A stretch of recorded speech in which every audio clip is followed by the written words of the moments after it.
Hello, kia ora from New Zealand. A very warm welcome to today's LinkAbility Insights live stream. I'm your host, Lynnaire Johnston. We're very excited today because we're going to be talking to somebody who I hold in very high esteem, Kevin D. Turner, all the way from the USA, where Kevin is in Texas. Kevin is, as you may know, is the author of I consider it the world's best list of LinkedIn new features and changes, and I follow it religiously. So therefore, you could potentially call him a LinkedIn god. I certainly think that is probably true. And so, Kevin, welcome to our show today. It's lovely to have you with us all the way from Texas. In a bit of trouble at the moment. Our heart goes out to the people in Texas struggling so badly at present. And I truly appreciate that. And I know they do as well. And Lynnaire, I'm always excited to be here with you. And I just have fun. So I guess that's what we're going to do today is to have a little bit of fun. We both may learn quite a bit. Let's hope. And let's hope everybody else gets something from it as well. Just quietly, whenever I hear you speak, Kevin, I always learn something. In fact, the last time I listened to you was on a podcast and I was driving somewhere and I had to pull over to the side of the road so I could make a note of what it was that you were talking about, because it was something that I hadn't heard about at all, which was always really useful. So today's topic, ladies and gentlemen, is LinkedIn lies that just won't die. So we're going to be talking about the myths that we are all accustomed to hearing, the differing advice you get from different LinkedIn strategists, trainers, and experts like Kevin. And we'll be dissecting those, finding out whether they are true or not, and really deciding whether or not we should be just ignoring them, taking them to heart, and whether they're even relevant in 2025. So, Kevin, again, thank you so much for joining us. You've been on LinkedIn a long time. I consider you to be the oracle of just about everything when it comes to LinkedIn. So let's start with something that is really simple and really easy to answer. Are hashtags any use anymore? Depending on how you look at them, right? Externally, outside of LinkedIn, hashtags have great value, right? There's still search engines, there's still indexing that is really focused around hashtags. So they can be really, really helpful on the external side. Internally, they keep pushing them down. Now, LinkedIn, they basically make a lot of money by controlling the feed, right? That's how you get your ads in there. That's how you get your promotions in there. That's how you get your sponsored stuff in there. If they gave us full control of the feed, they would lose a lot of money. So LinkedIn actually hates hashtags, but can't get rid of them because of this external indexing that goes on, right? They want that, but they don't want us to have control. So they keep taking some of the hashtag features away, including now, and this was just been the last couple of months, they took away the fact that you used to be able to actually go right to a hashtag page if you had the URL, and then you could follow it from there. Can't do that anymore. So now you can't see how many followers a hashtag has anymore on LinkedIn, but using them is still beneficial in that sense. The other component that people have a tendency to forget about hashtags, if you're doing an article or a newsletter, your first 3 hashtags become part of the article titling in the URL. So if you're not using them, then you could get whatever LinkedIn decided to pull from your article or newsletter, and that becomes the title, and it could be completely wrong because they don't care. So it's a way to control that. Now, the only thing there is if you're going to use a hashtag at that point, use single word hashtags. If you're doing newsletters and articles, because if you did, like I have, one of my favorites is new LinkedIn feature. Well, that's not really a word, so I would have been better to start with LinkedIn as a hashtag and then maybe new and then maybe feature as a hashtag. Then that would become the title of that article or newsletter. So there's still a huge advantage to it. It was never a huge SEO driver on LinkedIn, but it has value. And people do go looking for hashtags. Well, I'm finding that one an interesting one because you get so many different people saying so many different things. And yeah, so the next one myth I'd like to cover is there's only one algorithm. We know that's not right. It's easy, right? If you're speaking about it, especially if you're trying to create FOMO, right? You're trying to get people to go, oh my gosh, I don't know. I'll pay you if you help me. It's a business. It's a big business on LinkedIn. And they do that. And part of doing it is saying there is a algorithm. There isn't. We actually did a recent study using the engineering blogs and using LinkedIn's patents that they've registered that identify these algorithms. And we found 19 algorithms for reach alone. There are many more on LinkedIn. So there is not an algorithm. The other thing is all these algorithms are created by different product groups at different times, and they evolve themselves. All algorithms do. They learn and make their own changes. And then if that product group says, well, that's off track, I'm going to adjust, they adjust. They don't do it once a year or twice a year. It's not on a schedule. It's individually every one of these algorithms. So there isn't a day where the algorithm changes, right? Because it's algorithms and they're independent. The other thing is they compete. If you think about like the bell was created, right? That was called creator subscribe originally. Mm-hmm. When they put that out, another group, which was the marketing group, said, well, that's beating the feed out. And now I can't get my ads in there, right? Because that's controlling it. So I'm going to create an algorithm to knock that algorithm out. And that's when they came back with double bell, right? But believe it or not, marketing has gone again and knocked kind of double bell out. They are competing for the same resource. LinkedIn is a very, very siloed company.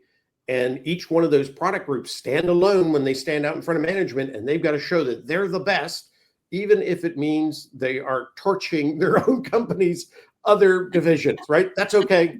Just show me what you're doing for me today. That's one of the problems with those. Wow. Okay. I wasn't aware of the siloed mentality until I heard you talking about it on that podcast I mentioned earlier. And it really did make sense to me because, of course, big organizations, communication internally is not ever going to be gotten any better with Microsoft helping them. It was bad enough when it was just LinkedIn and the Silicon Valley concept mindset. Then you throw Microsoft on top as a manager, right? Yeah. It's a mess. It is a mess. Something else that is a mess is a LinkedIn jail. And I heard from someone this morning with 2 instances of people being thrown into LinkedIn jail. So let's phrase it like this. When you get thrown into LinkedIn jail, they will not tell you generally what is the problem, and you cannot get out. Yeah, but you can get out ultimately, right? If you go in too many times, you might just be completely out of LinkedIn, and that does happen. We've known some really nice people that's happened to. One of the things is there is a link. I created a little card, but it's real simple. It's linkedin.com/ that's /help/LinkedIn/ and then it's ask a question, right? /default _social. That will get you back into LinkedIn, whether you're locked out or not. You can't get on the site, but you can then talk to help and you can work with them. Help will actually help you. Now, one of the things that's interesting, one of the main reasons most people get thrown in jail is they're using unapproved automation. And not all unapproved automation is bad, but some are. And the way you can usually figure it out is if you ask that company, do you use fingerprint blocking? Well, why would you want fingerprint blocking as an app? Basically, what that does is it's erasing the fingerprints of the app. So if they get caught for automation, the only person they can find responsible is the member, because the member let that automation in. The automation took care of themselves by removing their fingerprints. So that's fingerprint blocking. Really easy question. Apps that are using it are usually doing something very nefarious behind the scene. LinkedIn is I always say LinkedIn data is the gold, right? LinkedIn is the gold mine right now.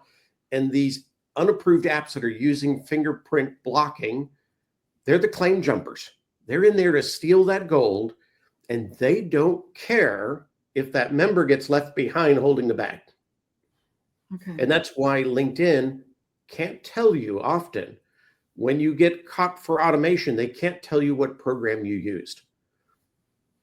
Simple as that. Oh. That program used fingerprint blocking. It was invisible, and it just left you out there to take the blame.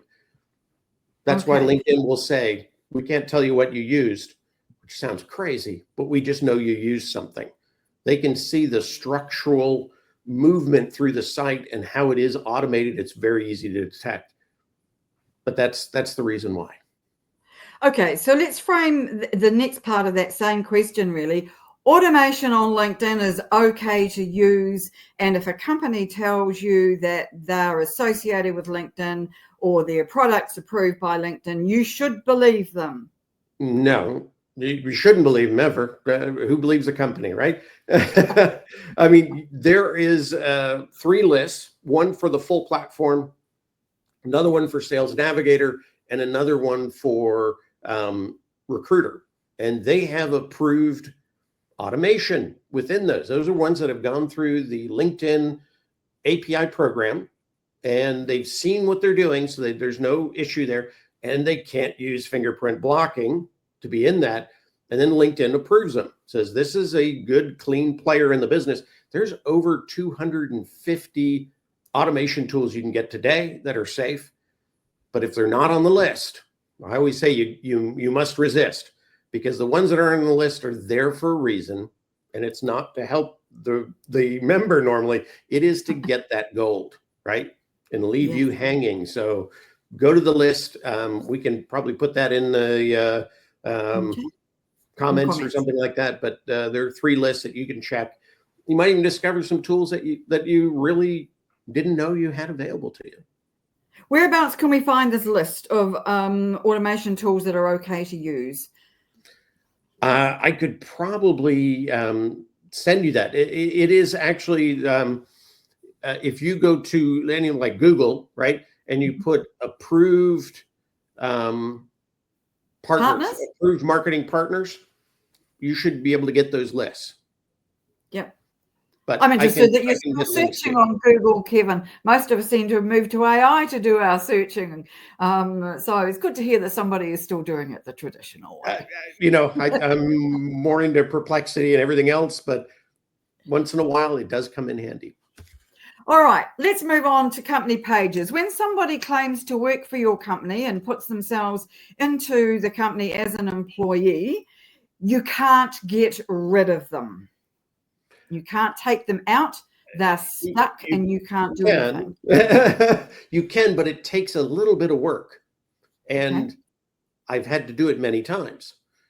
It's interesting because LinkedIn always looks at you like you're being mean. You just don't want that employee to attach themselves to you. And it's like, no. And they're like, how do you know they're not an employee? It's like, I run my own company. It's me and my wife. I know that they're not us.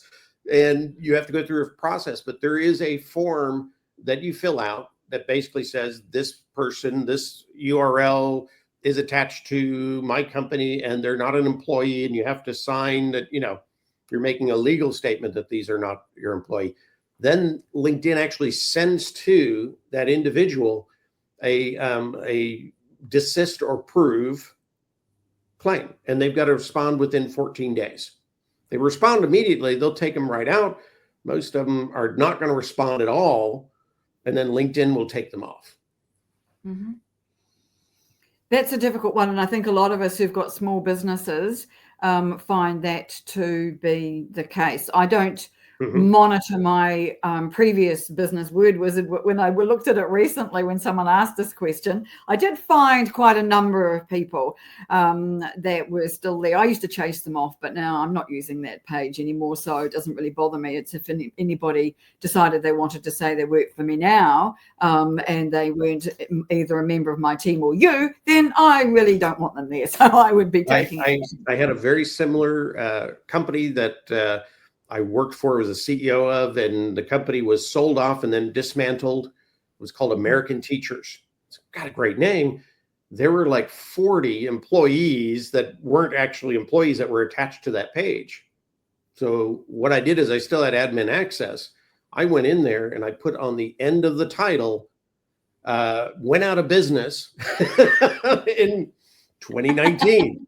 And so if they wanted to link to it, it brought over to their profile, American Teachers went out of business in 2019.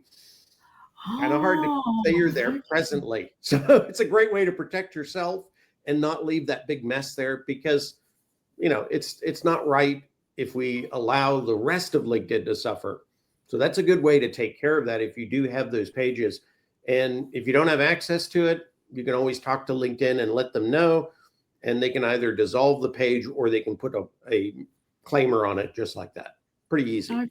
Oh, that makes sense to me, but I do like the idea of the way you've done that. I think that sounds like a really sensible way. It makes them look You got rid of them all.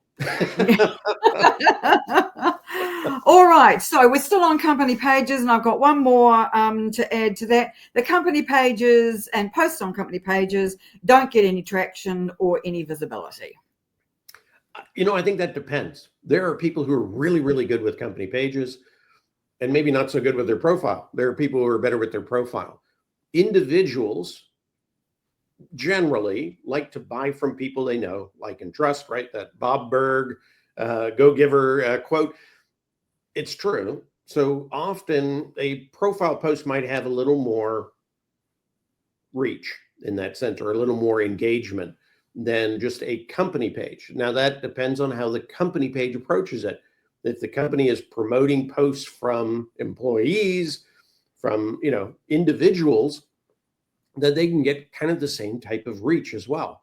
They can even repurpose content back and forth so that they get the exposure of that message in more places. So I find it to be useful.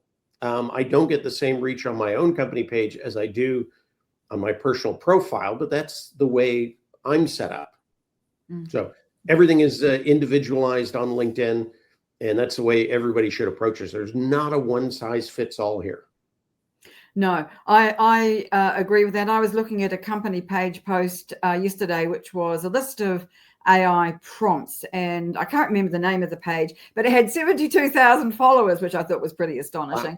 Wow. But the reach, the engagement on the actual post itself, even though it was a really good post and lots of use to a lot of people, was no better than anything that you and I would probably see on our own company page post. And I thought that really was quite telling. I want to just put a question on the screen that Daniel's asked, because this is to do with Google, indexing. We were talking about Google a moment ago, and I want to move on and talk about some myths and lies to do with content. So let's start with this one. Is everything indexed by Google? And maybe not even just Google anymore, Kevin, because clearly the trajectory for Google is down, while other forms of being surfaced on the way up.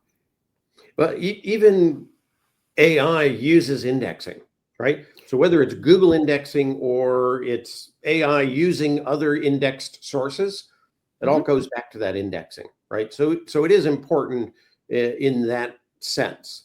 And I lost my train of thought. Does that happen to you too? Happens to me all the time. Oh, the older I get. Honestly, my way to deal with it is to keep on talking until I remember what it was I was going to say. Well, I was going to say, what was that question again? Because it does have a play. The indexing does, and we should be thinking about it as we're putting things together on LinkedIn to be indexed. And what's interesting, and this is where it goes. About 2 years ago, maybe almost 2.5 now, LinkedIn obfuscated our profiles. So if you actually open up LinkedIn without being logged in and you look at your own profile, you'll notice a lot of stuff is missing. The headline you can't see. Outside of a couple words of the beginning of the about section, you can't see. All your experience, you cannot see. So those are not being indexed anymore. The place where it starts to re-index, believe it or not, is around volunteering in down on the profile. Why did LinkedIn do that? Because people were doing what's called X-ray Boolean search. From the outside, they were able to break down all 6 levels of the LinkedIn database and get to whoever they wanted to get to. Well, LinkedIn said that's costing us money. We want to sell more Recruiter. They now sell $12 billion worth of Recruiter a year, and they want more. That's why they did it. So not everything gets indexed within LinkedIn, but a couple things do. And, they even now are actually indexing comments. They're indexing posts, which they didn't do before. Obviously, articles and newsletters are definitely indexed. That's why a newsletter turns into an article. It's easier to index. But all those things are working in that process. And if you ever feel like you've not been indexed, you can actually go, and when you go into open my profile to be public, right? Turn it off, turn it back on. And believe it or not, that sends a signal out to the larger search engines that you've made changes that you need indexing on. So they'll go through your content, they'll go through all sorts of stuff. It's a great way to kind of really prompt the indexers to get to work. And you can do that once a month, and it'll definitely help you out on the search side. Oh, I do like that one. I think that's an excellent one. I didn't know about that one. All right. Next up, to do with content, and thank you, Daniel, for your questions.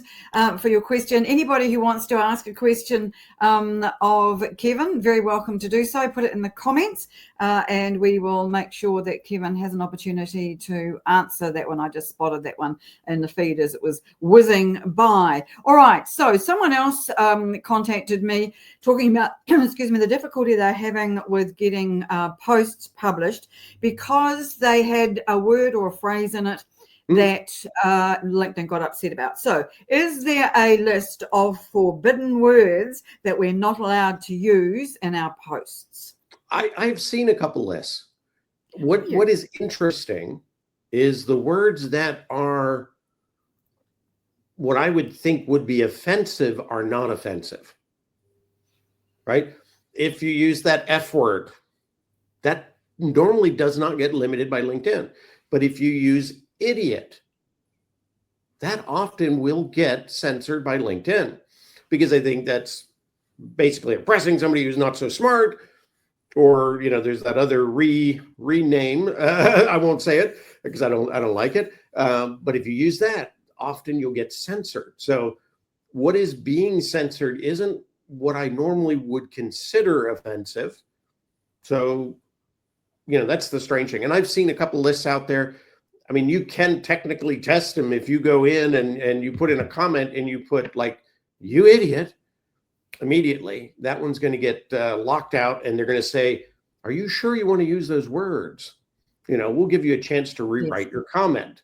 So you can build your own list, testing out what words you might use in your post. You can test them in the comment. It doesn't submit, so it never really goes through the cycle, but it'll catch those words. So you can kind of pre-check your own language, shall we say? And that way, when you go ready to do a post, you don't have to worry that there's any limitations happening in that process. You don't think it would be better just to be polite in the first place? Yeah. But I mean, I could see myself saying, I'm such an idiot. Yeah, me too. I do that all the time. Now I'm, I've just put myself in restriction. So, that was kind to me because sometimes I am, so it is funny in that sense. It's just not what I think most people expect it to be. No. All right, that makes good sense to me. And Gina's comment about not realising the word idiot is offensive. Gina and I have both been the victim of some trolling by the same person a year or so ago, and it would have been very nice if some of these forbidden words had been part of a list at that stage. Although I have to say that her trolling was very clever, and it was only the meaning of the words and not the actual words themselves that were the issue, really.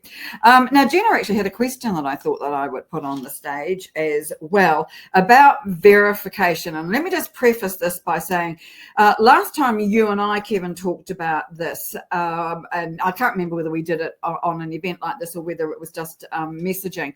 But I have my passport has a different name on it than the name on my LinkedIn profile. So therefore I can't get verified. You kindly sent me a form, which I then filled out, took to my lawyer, got him to sign and did all the usual lawyery things that they do, and then submit it as the verification. Now that wasn't successful, and so I've just had to abandon that altogether.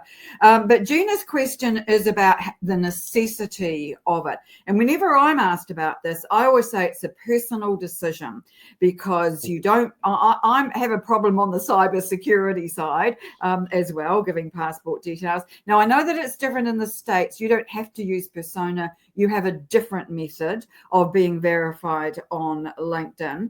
And also there is company verification. So can you take us through this and tell us firstly whether we really do need to make a bit more effort to get verified if we are not, and then some ways to do it if we really are struggling? Yeah, and I think sometimes it depends on, what are your goals on LinkedIn, right? If you're a recruiter, there are so many scams going out there right now with job recruiting.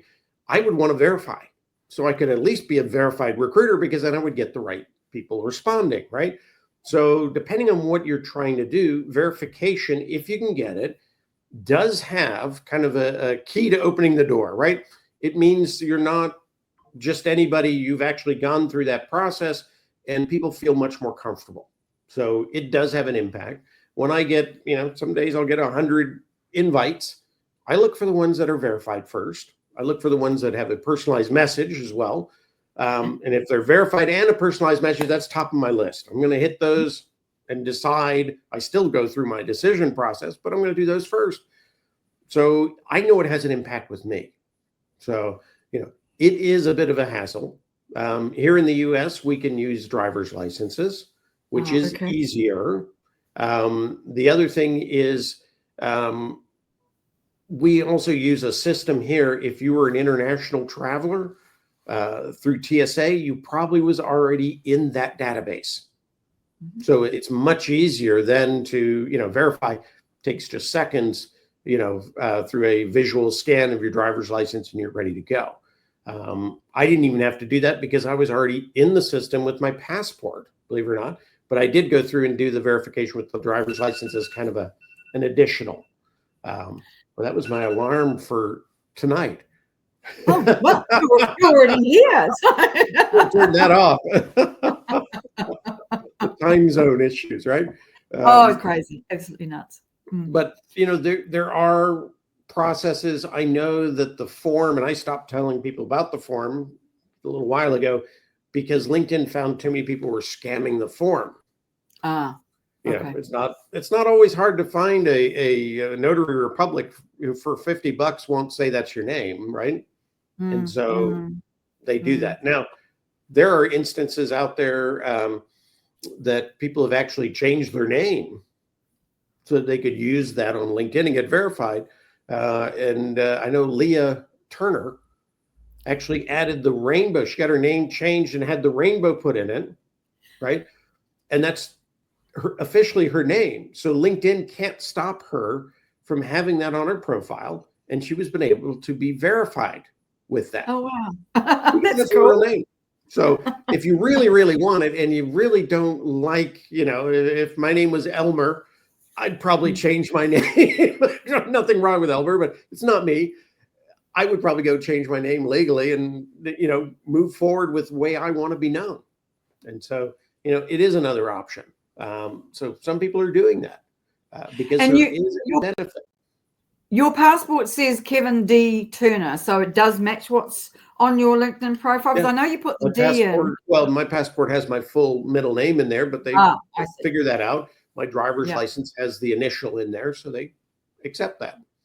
And mine that was the first time I was ever in jail. Was for the D in my first name. It wasn't allowed because technically it's my middle name, but there are so many Kevin Turners. It's like Bob Smith, right? There's so many out there. I wanted to distinguish myself, so I used my middle initial, and it worked, and was really important to me. But I actually had a group of people who didn't like that I had done that, and they all got together and reported me. It's called a spite pod, right? So they basically ganged up, did X amount of reports, and LinkedIn looked at that and said, oh, I see it. It's the D. And so we went through a process, and believe it or not, after 6 months of going back and forth with them, I finally got someone to LinkedIn and said, that's okay. So that's how we got the ability to put middle initial in there and it'd be acceptable for LinkedIn. Oh, right. Well, Michelle, a friend of ours, of course, who we both know and know well, from Sydney, is saying that she thought that updated it. So if the names don't match, it still work. So, I imagine that because LinkedIn does things differently in different parts of the world, that it might depend on where you are. Because, of course, we can't use our driver's licenses here in New Zealand. I'm not sure about Australia, but I think so too. They're even doing nicknames. So they're doing nickname recognition. So if your name was William, but you go by Billy, right? Yeah. They'll say, okay, William on the driver's license, and he goes by Billy, that's okay. I'll accept that, right? So they're even doing kind of the nickname process as well. Okay, that's interesting. Yeah. Because, of course, a lot of people shorten their names. We had a client whose name was on her passport was Elizabeth. She's widely known as Lizzie. Had great difficulty with that, first of all. And then she changed her profile name, got verified. And then I think she changed her profile name back again as long as you're changing it to something that they can relate to, that often works. We did that with somebody who goes by Debbie, but the license says Deborah. She's like, I don't want to be a Deborah. I want to be a Debbie. That's who I am. And they were able to do the same thing.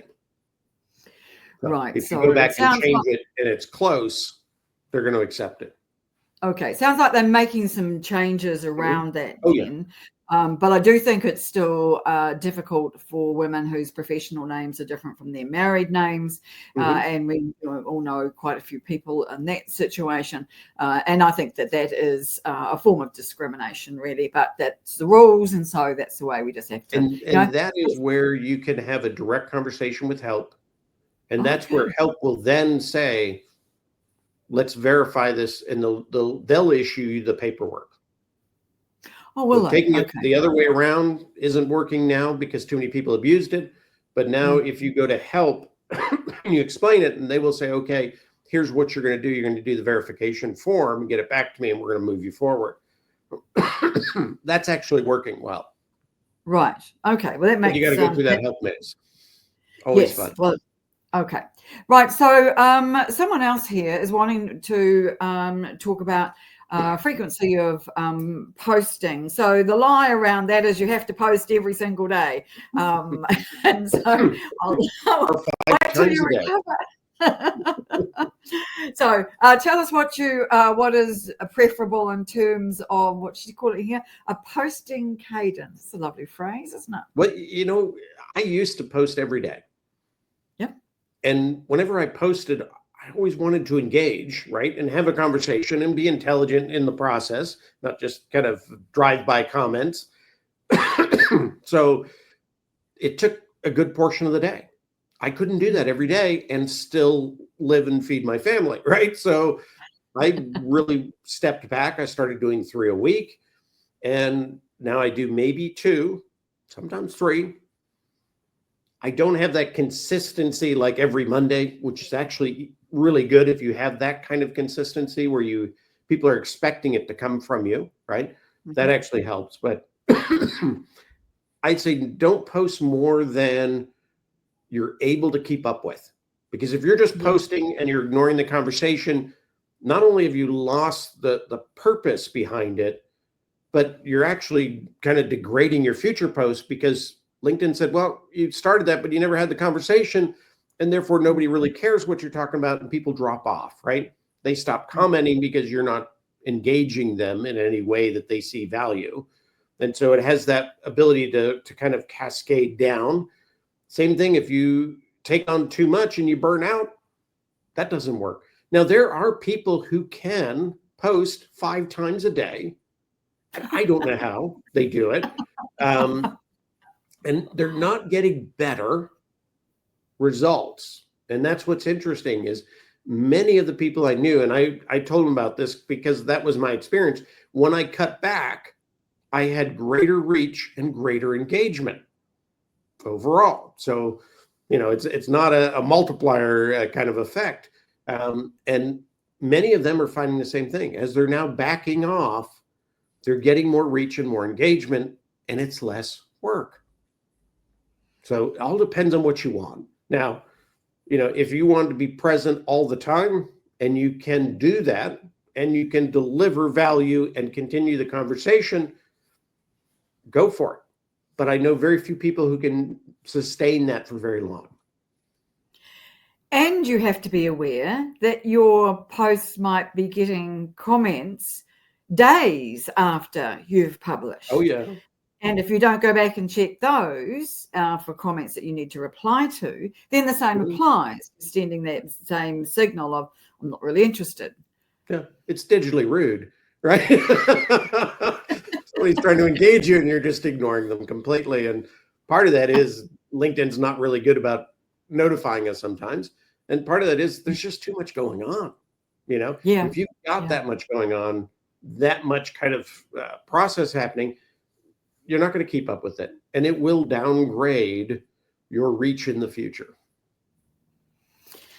All right.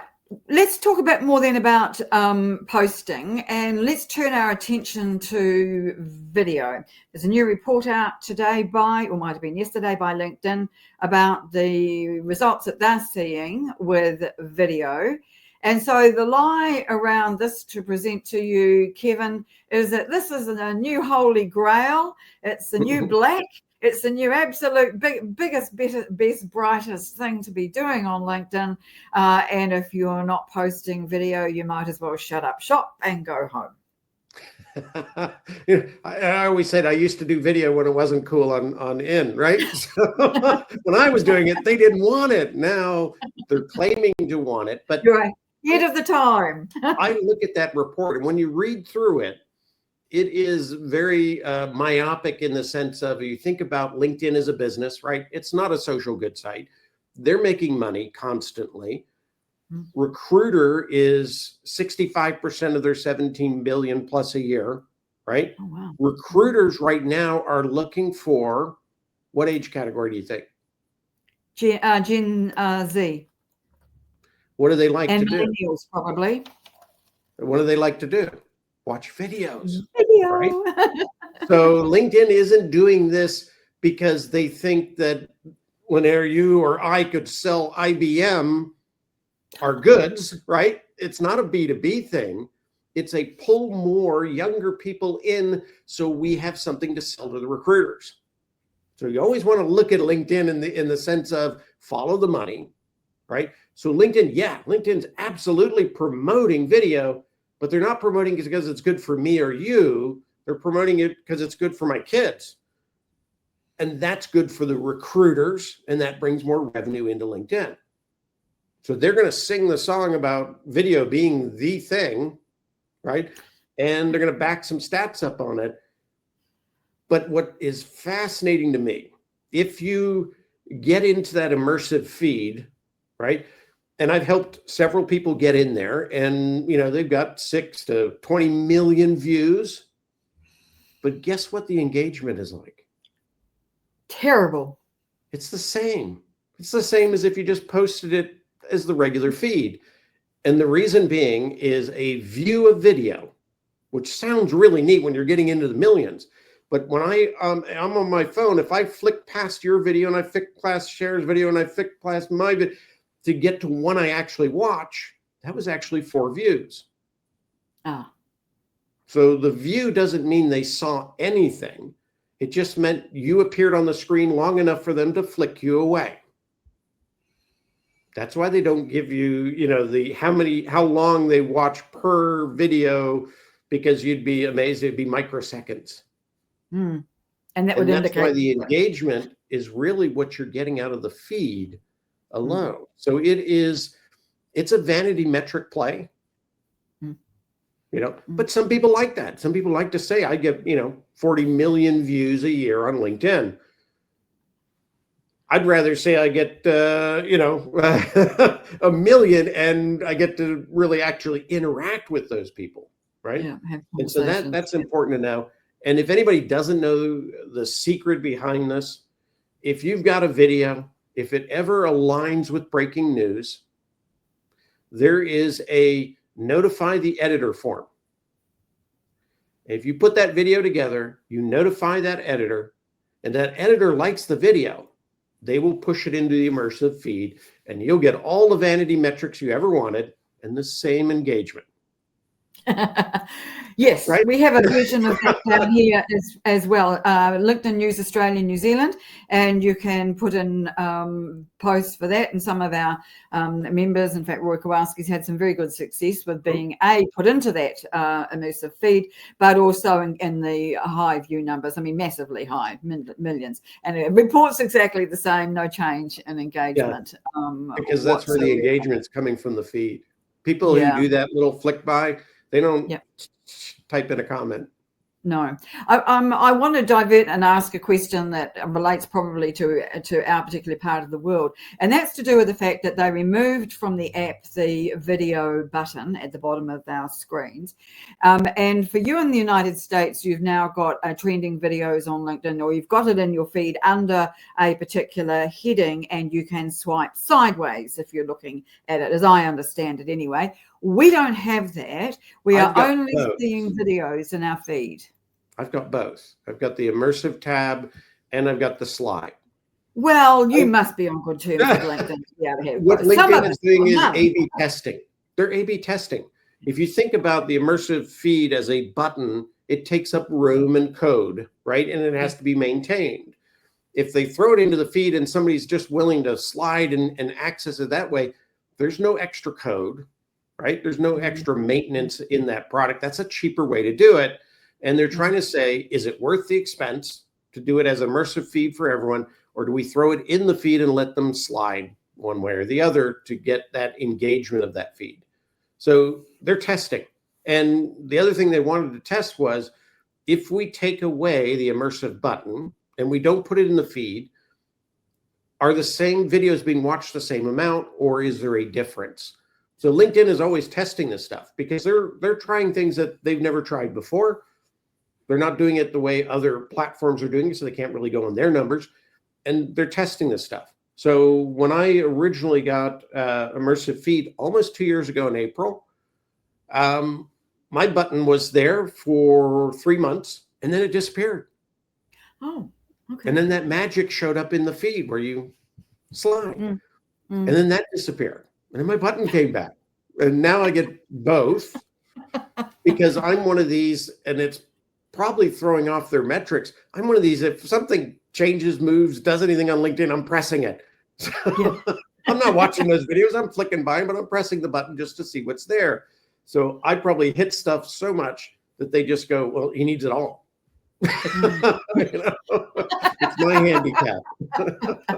You've broken LinkedIn, Kevin, with all your playing with it. Well, then let me ask you something else that I haven't been able to ascertain from my inquiries about this. Are you seeing in the new feed, the slide feed that you've got, and also the button feed, are you seeing a better range of videos from people that you want to see, or are you still getting those highly produced videos from HBR, from CNN, and TED Talks, all of those huge producers? I see a few from people I know, right? But not a lot. And, it kind of goes down to there are some pretty slick video operators, right? Mm. That just make stuff that is almost TikTok, silly, goofy. And if that's what that group wants, that's what they're going to focus on. If Brenda Miller, let's say, put out a video out there and it's educational, it'll get some play, but not a lot. Not like some of these other ones that have no value really, or very limited, or just are very slick in their presentation. Nothing, bad about that. That's just what their audience wants. So, yeah, I'm not impressed yet with video. Okay, mind you, to be fair, Kevin, you're a hard man to impress. You've been around a while. You've seen a few things come and go in your time on LinkedIn. So I can quite imagine your standards of impressedness are pretty high. So fair play to you on that one. Let's move on to the engagement. It's been very clear this year with some new features from LinkedIn and the way the organic reach has been gliding downward, that engagement is something that we all need to be paying more attention to. And I don't think that anybody who is on LinkedIn actively could possibly have missed that message that everyone's been talking about since the beginning of the year.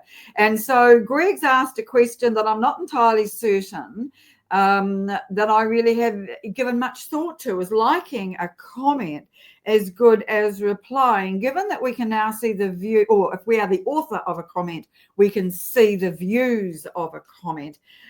Is Greg's question something that we should be thinking about, liking comments? I like comments if I think they're well written, but I don't know that I necessarily do it as a particular thing, except on my own posts, of course. And it does affect where the comment appears. So if you've got 45 likes on a comment, it's going to be the one that's going to go to the top of the comments when you open up that post. So it has an effect. Obviously, they're registering something of value is happening, right? So they're going to move that up so more people see it. So yeah, liking a comment definitely helps that individual. Anytime you are thinking about using any of the reactions, always comment first before you react, right? Because that sets kind of a level of appreciation, I guess, or value. If you're commenting, you're really excited. If you are, liking, reacting, maybe a little less excited, and then you got to a comment, almost like you had to, right? So I think they do see that and they measure that. Are all likes created equal? We've got 5 choices, I think there are, of the different kinds of likes. Do they all have the same effect? I believe they're weighted the same. Originally, they were not, but I think they are now. But I think the biggest impact any reaction has is on the author, right? I look at that blue thumbs up. When somebody gives you the blue thumbs up, it's kind of like, that's okay. Yeah. Thumbs up, right? If they give me a heart, oh, wow, they love me, right? So I think it feeds the author a little, in that sense of what you choose. And it may help them also understand your comment. Because sometimes we write things and without that reaction, we might not say, oh, he was laughing. It was a joke, right? So, I think in that sense, it has more effect that way on the visual interpretation than it does in anything else. Oh, that's interesting. I'm a great user of the insightful button. I quite like using that. But if something does touch me emotionally, I'll use the heart. But generally, it's got to really make me feel something for me to do that. Just stay away from the blue meanie. That's terribly boring. I'm almost impressed. Oh, look it. Reach out, get in touch with your own inner emotions, and use some better reactions, right? All right. Okay. So I want to move on now and talk about a question here from Sharito, who's been a connection of ours for a very long time.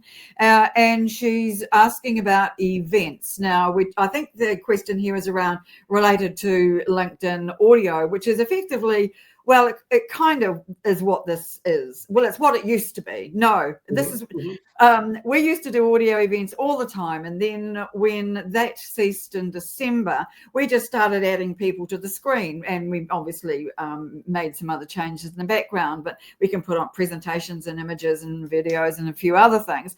And you were very instrumental in helping us see how we could use the new audio event better. So really, and internally in our company, we talk about these, we talk about them as live streams, but we generally in shorthand talk about them as being audios. And so I still see these as audio events, even though they're clearly not. And they have moved forward. And I, for one, am absolutely thrilled with the way these things are now working and the opportunities that there are for us to be able to do so many different things with our live streams in the way that we couldn't. And people are used to, they're used to the new way now, right? Yeah. They've gotten over that hump of, wow, it's so different from what it was. Yeah. What it was okay. This is okay as well. They just have to get used to it, and now they know how to work it, and they wouldn't want to go back the other way. I don't think we would either, really. Yeah. You know, it's all about the comfort zone and, you know, where you feel right at that time.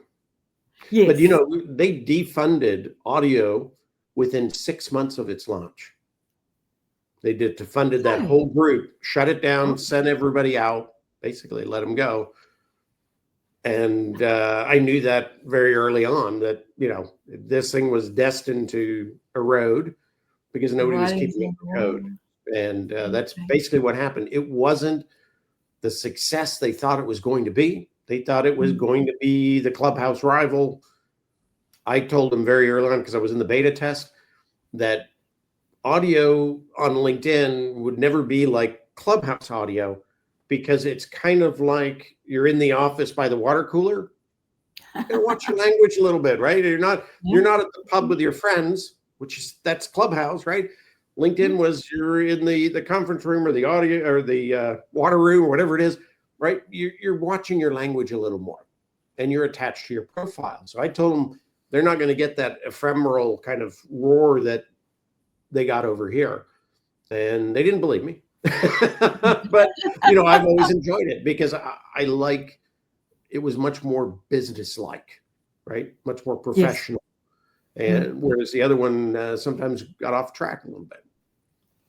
Yeah, it's a completely different feel altogether doing it this way. And I much prefer it because there's kind of two things going on. There's a conversation that's going on the screen between you and I. And then there's a conversation that's going on in the comments between the people who are attending.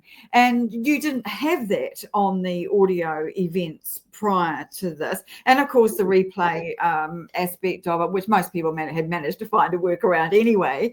But now the fact that there is an automatic replay, I think makes life a lot easier for people. So my question really is, are you seeing more events? Are LinkedIn reporting that there are more events being held, and are watch times increasing by them having really put together the two different forms, the live and the audio, into one format?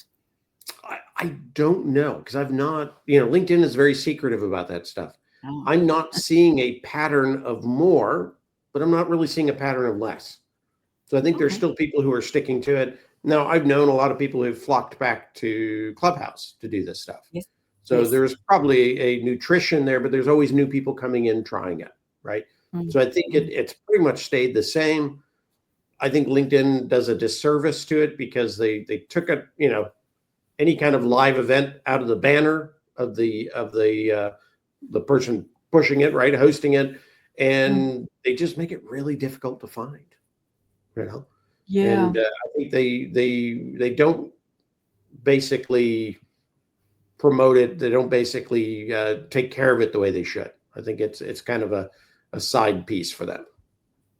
Which is a shame, because I think there are so many opportunities for events, and we've been doing them for not as long as you, but we've certainly been doing them for probably 3 or 4 years now. Moved to StreamYard once we realized that you could do them directly on LinkedIn and didn't have to go through the back door of something like Zoom, and really have enjoyed having the opportunity to be able to build a community around our events. What we have found is that unless you promote them well, people don't know about them and they don't come along.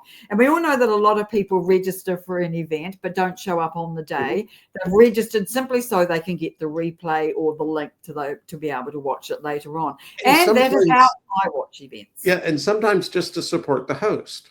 Yes, absolutely. Right? You want to be helpful, and so you register. I've been guilty of that. Because if business is there, I might have to skip, right?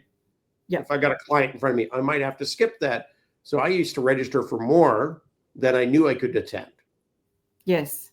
Yes. And I bet you have this problem too, that you don't, if you're looking at something that is about your area of interest, for you and I, that's LinkedIn, you don't know whether somebody's going to say, oh my God, Kevin Turner's in the audience, we better bring him on the stage. And if you're in your pajamas, I mean, that's not exactly what you want to do. And so I guess with these, though, you can attend an event relatively anonymously because unless you comment, we don't know you're in the audience. And so if you are in the audience and haven't commented, please do say so, so that we know what's going on. I'm just going to put up this. We know that you're here. Michelle's got certainly another good comment about the LinkedIn Lives. She's talking about it from the ad format. We are seeing more ads in our feed, Kevin. I'm right about that. Yeah. Well, there still is that option. And, I've been pushing this since 2021. Do a post, right? Do your post search and then select the right button so that you're also, following authors and getting that set up. So you have control of the feed, and you can do the same thing for events. So it might just not be post, it might be events, but you can control what you see, no ads, no sponsorship. I'd say use it up before LinkedIn decides not to allow it, right? I've been using that since 2021. It's a huge, huge, huge difference because I don't like ads. I don't want to see them. They're a waste of my time. I feel exactly the same. I also tend to feel that if I'm paying for LinkedIn, which I do, I shouldn't have to. In the same way that I don't expect to hear ads on my Spotify channel because I pay for it, I don't expect to have ads on my LinkedIn feed either. But I remember that was video streaming. There was no ads. Even when HBO came out, HBO said, when you pay for HBO, you get no ads. They all figure out at some point we got enough people and now we want to make the ad revenue, and they all add it in. It's a greed thing. It always happens. So I don't think it'll go away, but there are ways around it. Now we're coming up to the top of our hour, and you have generously said that you will stay on and talk for as long as I've got questions, which I think was a bit of a mistake on your part, to be fair. But if anyone else has got questions, please do pop them in the comments, and we'll put them on the stage and pose them to Kevin. Now I've got one other area I particularly like to focus on while we are here and live, Kevin, and that is new features and changes. Now, as I said at the beginning, you, as far as I'm concerned, have the definitive list, hold the definitive list of changes and new features on LinkedIn. Yes, we do our own, but we always reference back to you because there's very few that you miss that other people seem to find, or they are just ones that come and go quite quickly and never really make the grade. So I wanted to ask you about the volume of change this year, because last year there were more than 250 changes on your list, and this year I think we're at something like 100, and we're maybe even fewer than that, and we're well over halfway through the year. What is going on with that? I think a bunch of stuff. One of the things that LinkedIn really started to figure out was they've got to get fakes in control, and they've got to get pods in control. So if you only have a finite amount of coders, You can put them to one thing or the other, but you can't make them do both, right? So you can either start creating new features or you can start cleaning up the platform.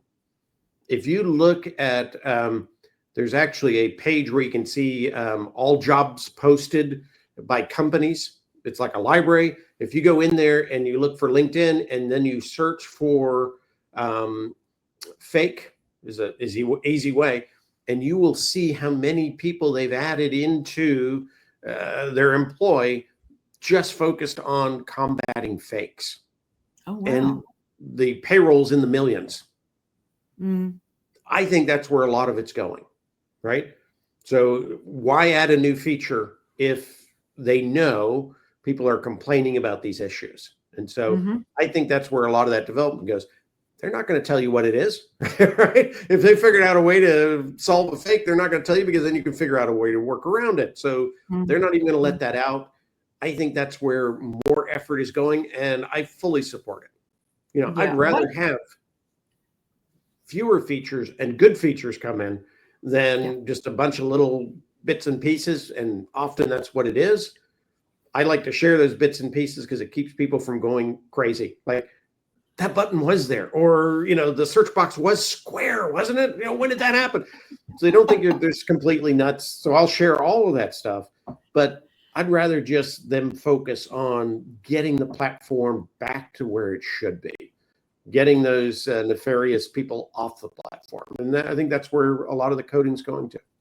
Well, I'm very happy to hear that. And I'd be even more happy to hear that they were going to put more effort into engagement pods, and those people who claim to be able to get you 10,000 followers in 5 days, and, you know, just nonsense. That really just drives me up the wall. And you see those things in your feed, and just recognize that they're taking away from things that really are important messages or important posts that you want to see. And I think that we're going to see more lack of authenticity with the rise of AI. So I would like to just canvass your thoughts on use of AI on LinkedIn while you're here. And I'm going to say something about pods. We can solve that. If we see something that we know is pod promoted, block the person. Yes. Right? We control it. If everybody blocks them, guess what happens? Pods don't work anymore, right? Yeah. So we have a lot of control. If everybody here were doing that constantly, we could get rid of the advantage of paying for pods. So while LinkedIn's working on it, we should be working on it as well. Sometimes we don't think about everybody else on the platform. We think about ourselves. We don't have enough time. Do it for everybody, and we'll be better in that sense. So I think that's a good thing to kind of focus on. Your other topic was, I'm sorry, it's late today. AI. And this is an interesting one, because I got a direct message from LinkedIn this morning. Always a frightening experience, to be honest. But anyway, it was benign in today's case, telling me that there are a whole lot of new features under premium if I'd like to go and have a look at them, which of course, thanks to you, they were not new to me. And amongst them were was all the AI options. Now, I did a check recently to see whether or not LinkedIn's internal AI had improved from terrible when I last looked at it, and discovered that no, it hadn't changed at all. So they're obviously, are they still trying to improve it? Let's start with that point. Are they trying to improve their own internal AI? Because they took on a new head of AI, didn't they, sometime recently? Yeah. What it's funny about LinkedIn is their bonus. The product groups are bonused on new features, right? So if they hit the target, they get money. Okay. They don't get bonused on fixing old features that didn't work. So things like the headline and about section AI, improve, right? The thing is absurd. It was the original piece. It's garbage. It won't do anything of any value unless you're coming in with an absolutely clean slate and you've got nothing to start with. Then it might help. But if you've already got something, you're probably 10 times better than what it's going to produce. They're not going to go back and fix it. They're not going to adjust it. It is the way it is. Same thing on write a post, have AI help you. It's not good. Now, AI in general, and I've been an open beta tester for OpenAI since late 2021. Been doing this for some time. I am a true believer that AI can be an incredible muse, but a terrible artist, right? And if you've ever had a muse, you know a muse can get you in as much trouble as they can get you out of, sometimes more. Usually it's the more side, right? That's what muses do. They get you there. But it does have incredible value. You just don't want to use that output as is. Now, the CEO, Ryan, this was about a year and a half ago, he used DALL-E to create an image of him at LinkedIn. And here he is, he's running with his briefcase, right? Then he's got his little shadow on. You can't grow a beard, I guess. He's got a little shadow, and he's got like 100 people running behind him. Of those 100 people, 95 of them were skinny white guys that looked like him. The rest were skinny women that looked like him, maybe with a little less stubble. No. And he posted this. And, I had a conversation with him. Did you realize that there is no diversity in this picture, that these all look like you? They look like clones of you. Is that the company you're running? And it was because he was so fascinated by the output, because it was a pretty cool picture, right? And that was when people were just starting to do this. He didn't look at the context of it. So AI, whether it's creating content or pictures, it can go astray really fast. And it has coded bias. And you think about the average coder are young, male, usually white or Asian. They're coding based on what they know. That becomes the code bias, right? So I remember very early on playing with DALL-E, and I said I wanted a picture of aliens having a business meeting, right? So they showed me, and they're all, green aliens, they're wearing ties, and they're having a business meeting, right? And I went back to DALL-E and I said, well, there's no diversity in this picture. So 2 of them came back gray, and another one came back beige, and the rest were green. And I said, but there's no female diversity in this, right? And so then they added one that had multiple memories. Because that's, I don't know, weird sci-fi stuff. But that was the picture they were going to output to me to be an alien business meeting. Right. My experience with that was when ChatGPT launched all the new different kinds of styles of images it could create. I uploaded a photo of myself and said, I'd like to have a version in all your different styles, please. And then it came back with one that made me look rather larger than I see myself, Kevin. And I sent it back and said, please, could you reduce the size? I just, I don't think you got shorter.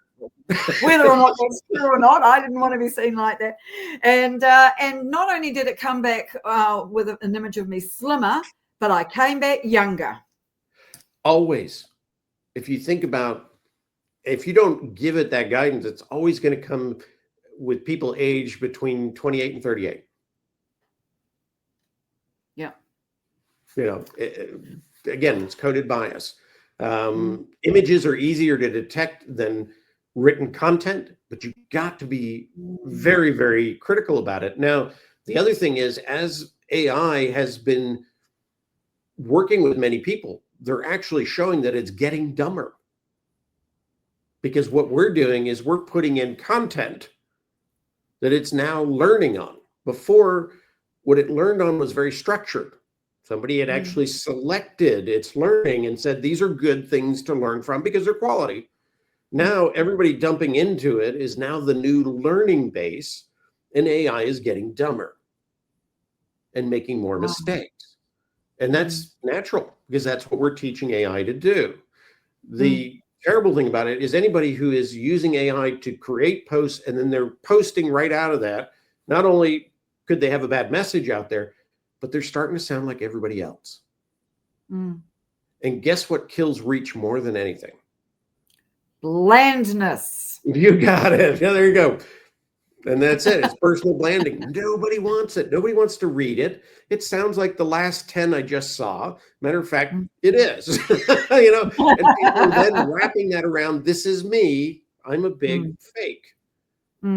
That's the image that goes across. That's the image that ends up sticking, and people aren't realizing it. And it's the same thing when people say, well, I can load all my writing into AI, and it's now going to write in my voice. Well, guess what it's going to do for 10,000 other people? Right? In Lynnaire's voice, right? I mean, what good did that do? I just now blanded my own voice, my own way of talking. Now everybody's doing it, right? You started a trend, but not in a good way. That's what people don't realize about AI.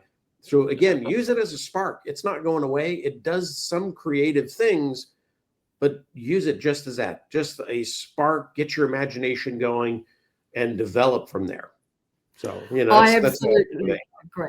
I've got one more AI story to share because it relates to you. But while I'm mentioning that, I'm just going to put this on the screen because we've got a few more questions and I don't want to let you go until we do get through all of those. But I was doing some work with AI, asking it about LinkedIn and various bits and pieces. And out of the blue from nowhere, it said to me that mentioned you personally by name, that you have an SSI score, social selling index score of 93. And I not only went, well, that's pretty good, Kevin, but I would expect that of you.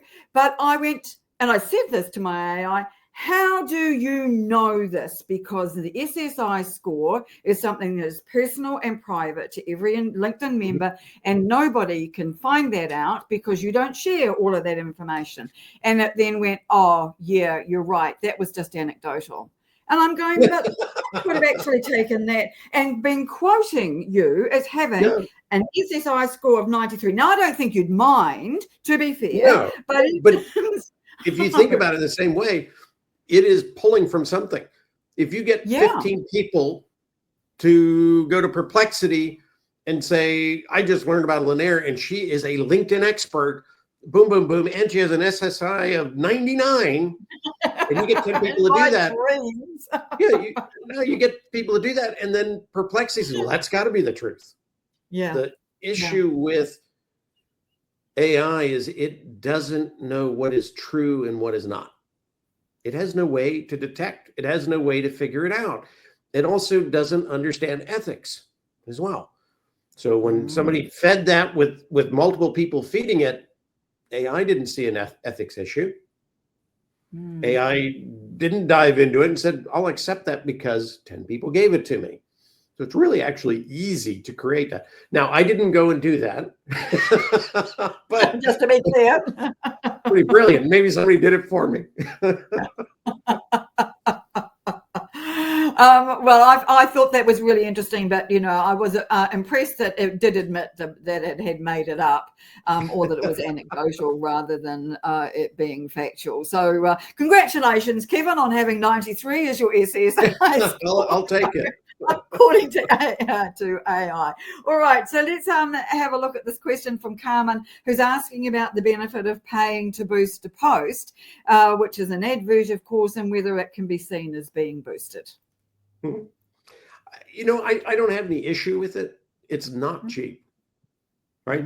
But if you've got something going on and you want to be able to target that, you only want it to go to CEOs in a particular zeroed down district, right? In a particular industry, it can be very, very effective, but it's not cheap.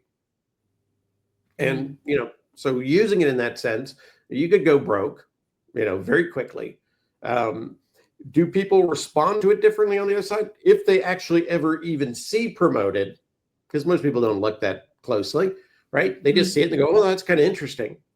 And even if they read promoted, they see enough ads that they also look at, obviously, because they wouldn't exist if they didn't.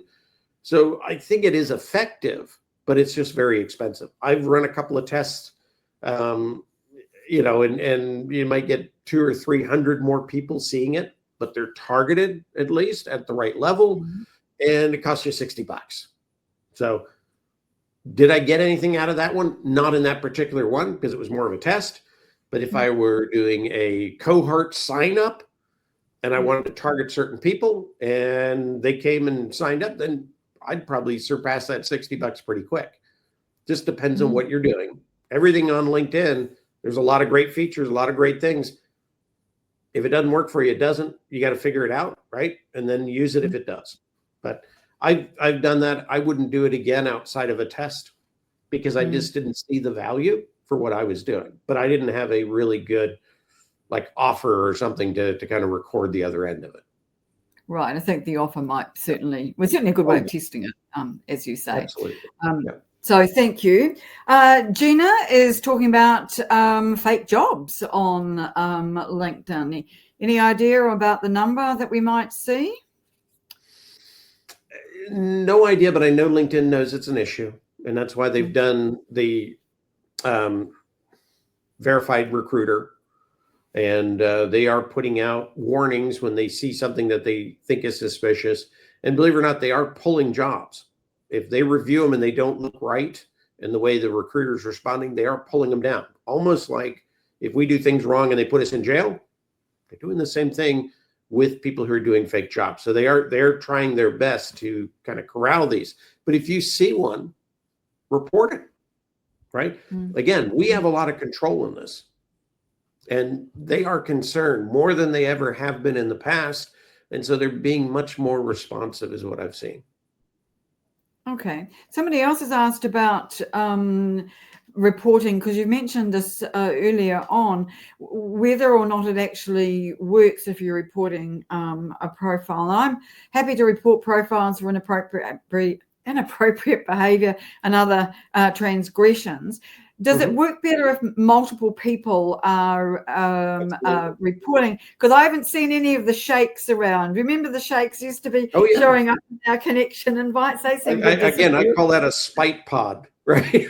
You're basically getting a group of people together to do a function, and that is to eliminate somebody. So it is a spite pod, but for the right reason, it can be very valuable. Now, there are people who will misuse that. It was misused on me for my D. So it can be a bad thing as well. But if you have somebody that you definitely know is fake, doesn't hurt to get, I think the last number I saw was 7 people within 2 days. Okay. Sends it up to a individual, not a bot. Okay. So if you want it to get really reviewed, and if it's blatant, it's going to go away. Okay. Makes sense. And this seems to be the topic du jour, I have to say, fakery today. So is LinkedIn keeping up? Is it doing enough to keep up with all of this fakery and being able to hijack people or creating accounts that look like the person they're not? And this might be, I can't tell who has asked this question, but I don't actually have a connection ask me or talk to me about a situation they'd had recently where somebody set up a company page in their name and with details that were slightly off theirs, so they could get business that should have gone to that person. They were able to hijack it that way. I mean, it does happen. It happens in the real world. LinkedIn is a microcosm of the real world, right? There's scams everywhere, and society does their best to control them. I think LinkedIn is doing a good job, but they need to do a better job. I mean, that's just the way it is. And I think they realize that because they know there's no reason to come to LinkedIn if it's all full of scammers, right? Yeah. And so they're noticing this, and they are being really responsive. So I've gotten very quick response now in reporting, but I'll report 4 or 5 people a day. Wow. Okay. Well, and they take them out. They're gone. I don't see them again. Good.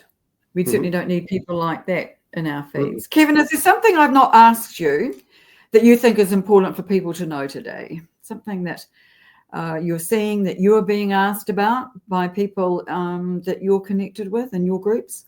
There's one thing that I find humorous because it happens every single year around this time. And I know we've even had this conversation, this concept of all of a sudden LinkedIn is showing me old posts, right?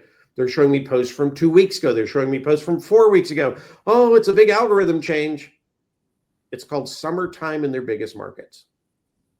Okay. It is. Happens every year. And I've got I've actually saved comments and posts from gurus, right, who say, oh, it's an algorithm change. Same time every year. And I tell them it's the same thing. When summertime hits, the days are longer, they're nicer, there's less rain, I'm outside, I'm not doing this as much. And that's me, right? I know everybody else is the same. So reach is going to be down during the major market summers. And even on your own local level, when you then get a chance to get to summer, you'll notice there'll be a change in local reach and engagement. Mm-hmm. It's human, right? We forget in the digital world, there is a human effect. And this is one of those human effects. And I find it fascinating because it's repeatable every single year and people panic. And then they start making up that there's an algorithm change. They change all the time and there's many of them. This is a human response that's being measured by the algorithms. Well, I'm glad you mentioned that because it gives everybody a bit more faith that there might be some improvement, because certainly results at the moment are pretty low, and it's winter here down in the bottom of the world. So not much excuse for people being outside enjoying the weather. And it would be nice to have things working a little bit better. But I'm constantly trying new things, new experiments, new ways of doing things on LinkedIn to find out what works and what doesn't, and what I feel comfortable about doing, Kevin, because I think that you as a creator need to like the effort that putting the effort into the posts or articles and newsletters. And if you don't enjoy it, it's an awful lot harder to persuade yourself to actually get it done. And people notice that, right? It's kind of like smile on the telephone. Yeah. People know if you're smiling when you're posting or not, right? They know. If you're not enjoying it, back it up. Do a few less. Get to the point where you enjoy it, however that gets to that point. But you got to find it. Otherwise, it's not healthy. Exactly. And I'm fortunate I'm still in love with LinkedIn after nearly 10 years of really working it hard. And part of that is because there are so many changes. And so I want to just thank you again for all the work you put into reporting those changes, because I know how much work goes into that, or at least I have an idea of how much work goes into that, because even my own working with them to make them change them for my audience takes me often several hours to do. So I know that it's a lot of time for you. So I really appreciate that. And you have spent. We have a sharing community. That's the best part. Oh, that's what I love about LinkedIn. Doesn't share well. It doesn't play the sandbox well.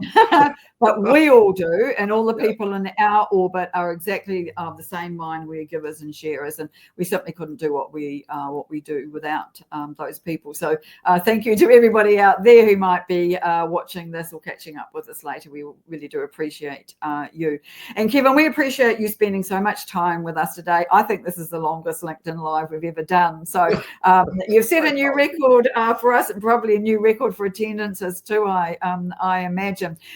If you in the audience are not connected with Kevin or are not following him on LinkedIn and you are not subscribed to his newsletter, you are missing massive opportunities because he really does know his stuff. And I think that everybody, whatever level they are, just a new user or somebody who's been here a while, should definitely be keeping an eye on what Kevin's doing, because there's a lot of very useful, solid, believable and true information coming from him. So Kevin, thank you so very much for joining us today.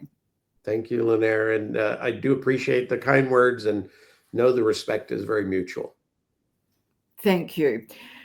We will be back in a fortnight, ladies and gentlemen, with another LinkAbility Insights show. We are grateful for those of you who've been joining us today live and also putting comments in there. It's been a very lively discussion going on the side of my screen. So thank you very much for that. Thank you to my team member and producer of the show, Chef Augustin, and also to Meryl Cass, our master connector, who makes sure that people know about our events. We really do appreciate that. And if you have a moment to pop over to our linkability.biz members community page on LinkedIn and also online at linkability.biz, we would love to see you there. Thank you very much again to Kevin. Thank you to everybody in the audience. We will see you again very soon. Bye for now. Bye.